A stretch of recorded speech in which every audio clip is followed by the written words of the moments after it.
Então, a nossa população ela está envelhecendo. Nesse processo de envelhecimento, ocorrem uma série de mudanças a nível biológico, psicológico e social. E, dentre essas alterações, ocorre também uma disfunção aí na função cognitiva. Então, assim, episódios como esquecer chaves, esquecer objetos, esquecer nomes, tornam-se frequentes à medida que a idade vai avançando e passa a ser uma preocupação para esse público idoso. Então, antes da gente entrar na questão da estimulação cognitiva propriamente dita, é importante a gente esclarecer alguns termos. O que é cognição? A cognição é o processo intelectual ou mental através do qual tomamos conhecimento do mundo. É a forma como o cérebro percebe, aprende e recorda sobre todas as informações captadas através dos nossos 5 sentidos. Então, assim, geralmente, quando pensamos em cognição, associamos a questão da memória. Mas a cognição, ela tem outras funções que compõem. Então, temos a memória, que é a capacidade de reter e evocar informações, relembrar essas informações que estão ali guardadinhas. A linguagem, que é a capacidade de manipular símbolos na produção e compreensão da comunicação.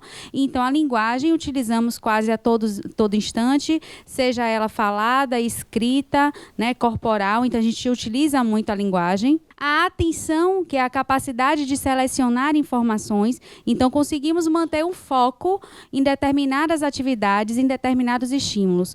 E a atenção, ela pode ser dividida também, porque conseguimos realizar mais de uma atividade ao mesmo tempo. Então, eu posso, por exemplo, atender o telefone enquanto eu escuto música. Então, a atenção aí, nesse caso, ela é dividida. Temos as funções executivas, que é a capacidade de planejar, iniciar, controlar e desempenhar comportamentos dirigidos a um objetivo. Então, quando eu tenho um problema para resolver, eu preciso acionar outras funções cognitivas, a memória, a atenção, a concentração, no intuito de ajudar a conseguir chegar a uma solução para resolver aquele problema específico. E a percepção, que é a capacidade de formar e distinguir os estímulos vindos de um ambiente através dos órgãos sensoriais e poder dar um significado para eles. Então, se eu tiver os meus olhos vendados e for me dado um objeto, eu, através da percepção e dos meus sentidos, eu vou conseguir identificar se esse objeto ele é quadrado, ele é redondo, ele é triangular, se ele tem cheiro, se ele é poroso, se ele é asperoso, se ele é macio. E, a partir dessa percepção, eu consigo identificar que objeto é esse. A nossa cognição tem fatores que protegem e tem fatores que são fatores de risco para essa cognição. Então, como fatores de proteção, temos aí a escolaridade, a alimentação saudável, a realização de leituras, a atividade física. Então, toda atividade que for estimulante intelectualmente, ela vai servir como um fator de proteção para essa cognição. A reserva cognitiva, né, é um outro fator que também serve como proteção da cognição, que é a capacidade que o cérebro tem de armazenar por períodos prolongados as habilidades adquiridas ao longo da vida. Nós temos um idoso que acompanhamos no programa de estimulação cognitiva. Esse idoso, ele foi professor de matemática por 45 anos, ele é aposentado, e ele chegou com um declínio na memória. E no momento que a gente começa a aplicar as atividades com esse idoso, fica perceptível que a questão da atenção, da concentração e do raciocínio estavam completamente preservados. Então, a atividade que ele exerceu ao longo da vida dele, né, como professor de matemática, possibilitou que ele tivesse essa reserva cognitiva, que é um fator de proteção para ele. Então, certamente, né, o declínio que ele tem não evoluiu rapidamente por conta dessa reserva aí que ele apresenta. Um outro fator de proteção é a neuroplasticidade, que é quando determinada área do cérebro é capaz de assumir as funções de outras quando estas sofrem lesões. Então, a neuroplasticidade é um aliado super bacana na questão da estimulação cognitiva. Nós contamos o tempo todo com a neuroplasticidade para que a estimulação cognitiva funcione. E aí, voltando para esse exemplo do professor de matemática, no caso da neuroplasticidade, eu, enquanto profissional, não vou estimular apenas aquela função que está deficitária. Eu não vou estimular apenas a memória deste professor. Eu vou estimular também a atenção, a concentração e o raciocínio que estão preservados. Porque essa neuroplasticidade vai possibilitar que essas outras funções que estão preservadas auxiliem naquela função que está prejudicada, que no caso dele é a memória. Então, nós temos os fatores que protegem, mas temos também os fatores que servem como fatores de risco. E aí podemos citar a baixa escolaridade, a falta de atividade física, o sedentarismo, os transtornos do sono, a depressão, a ansiedade. Então, tem uma série de fatores aí que servem como fatores de risco. Essa questão da depressão, da ansiedade e de problemas crônicos, né, como diabetes, hipertensão, é importante estar atento, porque assim, na nossa prática, vimos diariamente pacientes que chegam aqui com um nível cognitivo, né, bastante comprometido, mas que chegam também com um sofrimento psiquiátrico bem evidente. E esse sofrimento, a depressão, a ansiedade, esse sofrimento que o paciente chega, acentua demais esse declínio cognitivo. Recentemente, eu estava acompanhando uma idosa, eu apliquei o teste cognitivo com ela e a pontuação dela foi baixíssima, né? E eu fiquei, vamos incentivar, vamos estimular. Em pouco tempo que ela estava inserida no programa, estava fazendo as atividades e que o quadro psiquiátrico dela estabilizou com o tratamento medicamentoso, o declínio cognitivo dela ficou praticamente imperceptível. Então, essa questão da depressão, da ansiedade, de outras doenças crônicas, elas acentuam e potencializam demais, né, esses declínios cognitivos. Então, é bom estar muito atento para isso. Então, os fatores de risco com os fatores de proteção associado aos nossos hábitos, os nossos costumes, a nossa rotina, tudo isso junto, né, vai indicar a forma como vamos envelhecer. Né? A forma como vamos envelhecer é muito particular, é muito individual, mas esses fatores eles vão estar lá influenciando. Existem algumas alterações, né, biológicas que acontecem no nosso sistema nervoso. Então, a redução do número de sinapse, a redução do número de neurônios. E essas alterações, elas causam mudanças no nosso desempenho cognitivo. Então, episódios de esquecimento de acontecimentos, por exemplo. Eu consigo lembrar do casamento do meu filho, mas eu não lembro, por exemplo, a roupa que eu estava vestida no dia. Eu não consigo lembrar detalhes daquela situação. Eu lembro da situação de uma forma geral, mas eu não consigo lembrar detalhes daquela situação. Então, a memória, ela funciona, mas ela funciona de forma mais lenta. Eu consigo aprender as coisas, mas eu aprendo de forma mais lenta. Então, isso daí faz parte, né, dessa questão das alterações que acontecem, que vão ocorrer esse envelhecimento. Tem o declínio cognitivo, que ele é considerado normal, que ele é um declínio considerado esperado para essa fase da vida, e tem um declínio cognitivo patológico, que é considerado como doença.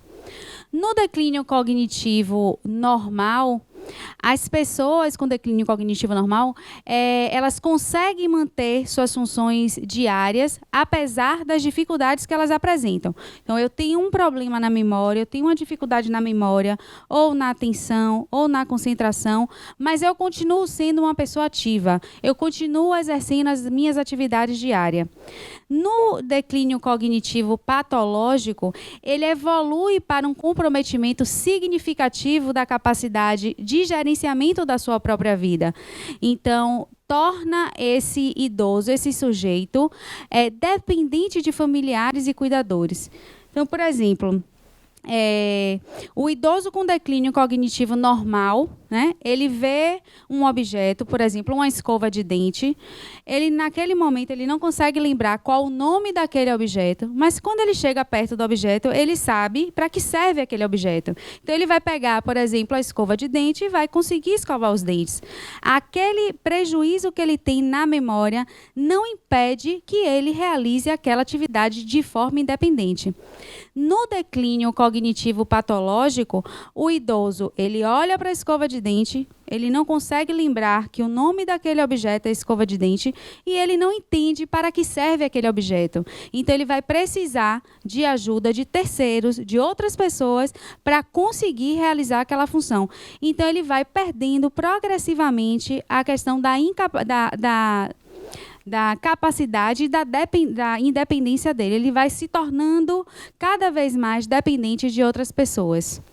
Então, nesses casos, né, onde se tem um declínio cognitivo, tanto normal quanto patológico, a intervenção cognitiva ela será sempre bem-vinda, né?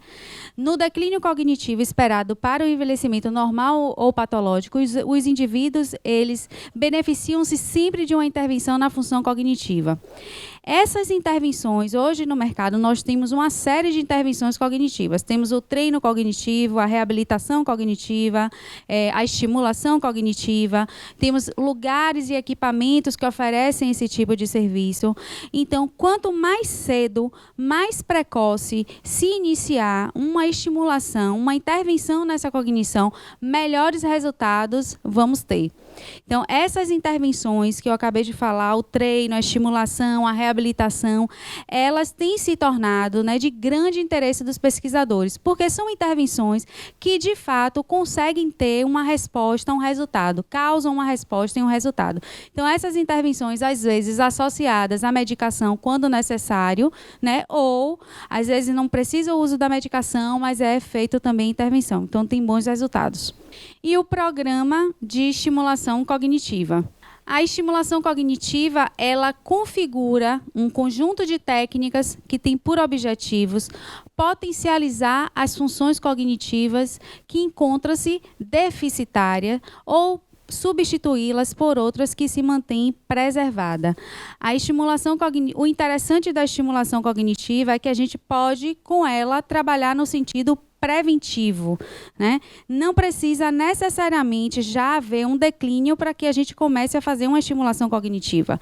Então, um dos dados da estimulação que é interessante é esse, que a gente consegue trabalhar com ela no sentido da prevenção e estimular outras funções que não aquelas que estão com um prejuízo já instalado.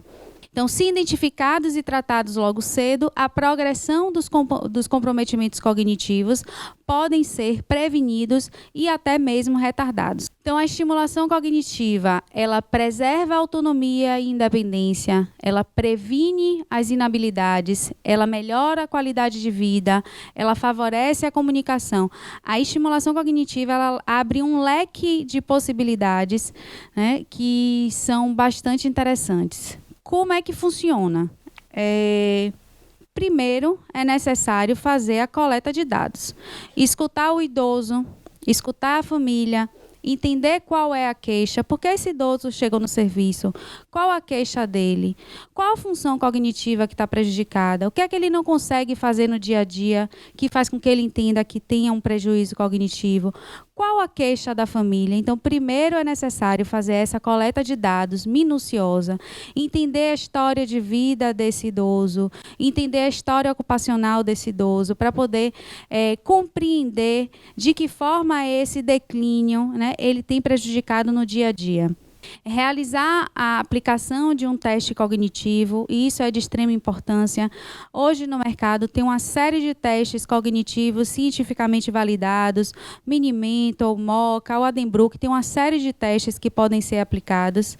Eu, particularmente, no programa, geralmente nós aplicamos o Mini-Mental ou o Addenbrooke, que é o que eu mais utilizo, né, que é um teste muito, muito bom, porque o tempo dele é curto de aplicação e ele me dá dados sobre cada função cognitiva separadamente. Eu consigo entender como está a atenção, eu consigo entender como está a memória, como está a linguagem, como está a percepção, porque ele vai me dando pontuações separadamente. Depois eu vou mostrar um pouco do teste.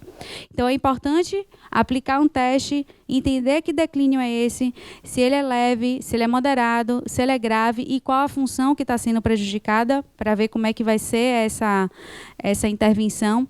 E o teste teste ele ajuda também no acompanhamento da evolução. Com o teste eu consigo acompanhar a evolução, eu consigo entender como estava o paciente antes de ser inserido no programa de estimulação cognitiva e eu consigo entender como ele estava depois do tempo que ele passou fazendo a estimulação.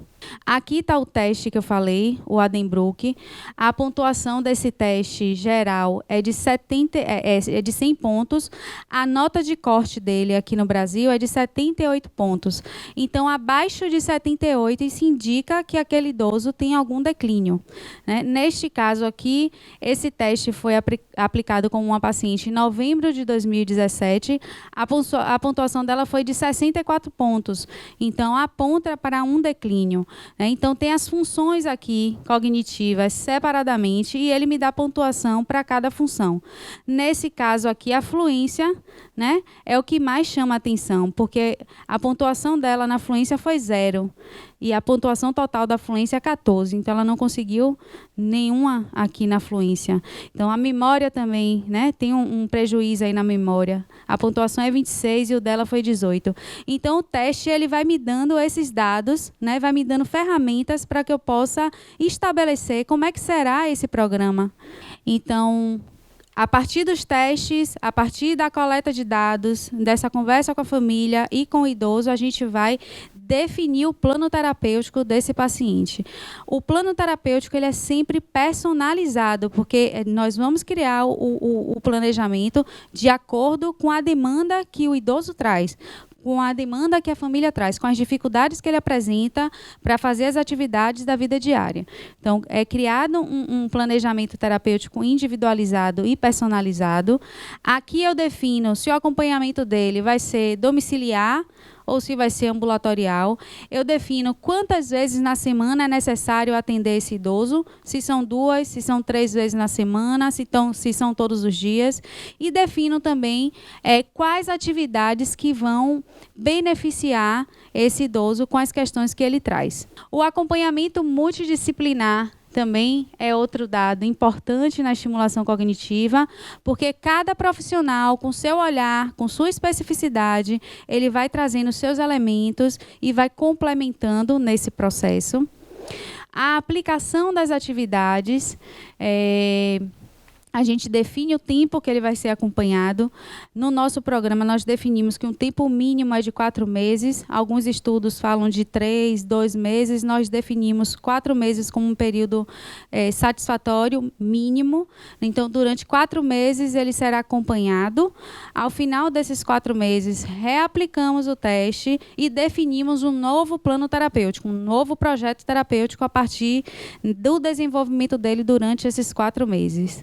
E a aplicação das atividades, tem a aplicação das atividades, né? E à medida que esse idoso ele vai evoluindo no desenvolvimento dessas atividades, nós vamos aumentando o grau de dificuldade das atividades.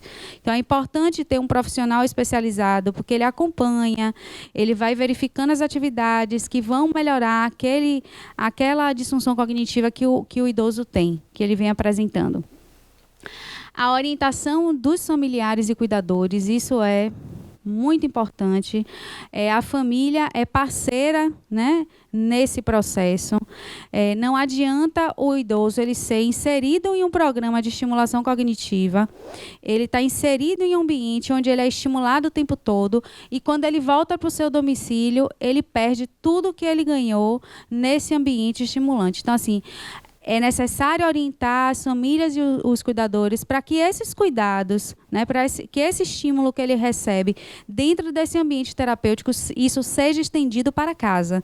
Porque é na casa, né, é fora de casa, é na rua que ele vai precisar exercer todas essas atividades que a gente treina, né, dentro do ambiente terapêutico. Então, se eu faço, por exemplo, uma atividade com ele de memória, de raciocínio, é para que ele consiga se desenvolver lá fora. É para que ele consiga, por exemplo, fazer uma listinha e ir ao supermercado sozinho fazer as compras dele, né? Para que ele tenha mais autonomia, para que ele tenha um pouco mais de independência, para que ele consiga receber um troco e conferir, ou pagar uma coisa que ele está comprando e saber quanto é que ele está pagando por aquilo e quanto que ele vai receber. E a avaliação da evolução, que é a reaplicação dos testes, como eu falei. Primeiro a gente aplica o teste, ao final do tempo onde que ele está inserido no programa, esse teste é reaplicado e os dados são comparados para a gente verificar a evolução. Nessa questão dos familiares, nós temos como hábito, todo mês, nesse período de 4 meses, todo mês tem uma reunião com os familiares para identificar, né, quais foram os avanços, quais foram os retrocessos, quais são as dificuldades que a equipe encontrou, ou qual a dificuldade que a família está encontrando. Às vezes a família traz uma solicitação, eu preciso que vocês ajudem, que ele melhore uma questão específica. Então, o encontro regular também com os familiares tem que acontecer com frequência. Aqui tem um outro, esse é bem, assusta um pouquinho, porque a pontuação foi 28, era um declínio grave, né? Assustou um pouco a equipe. Atenção e orientação 0, memória 0, fluência 0, então assim, bem difícil mesmo. E eu trouxe esse caso aqui propositalmente, porque esse paciente, por exemplo, ele chegou, um paciente com transtorno bipolar, um quadro, ele estava bem descompensado, super medicado, tinha uma série de questões clínicas associadas aí, diabetes, hipertensão, incontinência urinária, problema cardíaco. Então, um paciente que chegou em um estado bem complicado. E quando ele começou o acompanhamento, né, psiquiátrico, medicamentoso, que o quadro dele estabilizou junto com a estimulação cognitiva, claro que a pontuação dele aumentou, não foi só pela estimulação cognitiva, mas foi também pela questão da compensação desse quadro psiquiátrico e clínico. Isso contribuiu de forma assim, significativa. Aí eu volto a falar daquela questão que a gente tinha conversado antes, que esses problemas psiquiátricos e clínicos, eles vão acentuar e vão potencializar, né, o declínio cognitivo. Então, esse paciente, em dezembro, a pontuação dele foi 28, e em março de 2018, a pontuação dele foi 88. Então, assim, é uma pessoa hoje que praticamente lê um livro a cada semana, né? Tem um outro estilo de vida, tem uma outra configuração agora. Então, continua inserido no programa, continua fazendo as atividades de estimulação cognitiva, mas agora de uma outra forma, né? De uma outra maneira. Aqui tem imagem de algumas atividades que nós realizamos diariamente.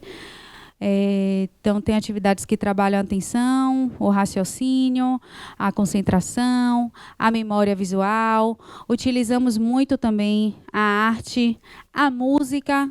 Nós utilizamos bastante no nosso programa. A equipe é multi, tem musicoterapeuta, arte-terapeuta, tem uma psicopedagoga, tem terapeuta ocupacional, então a equipe é multidisciplinar.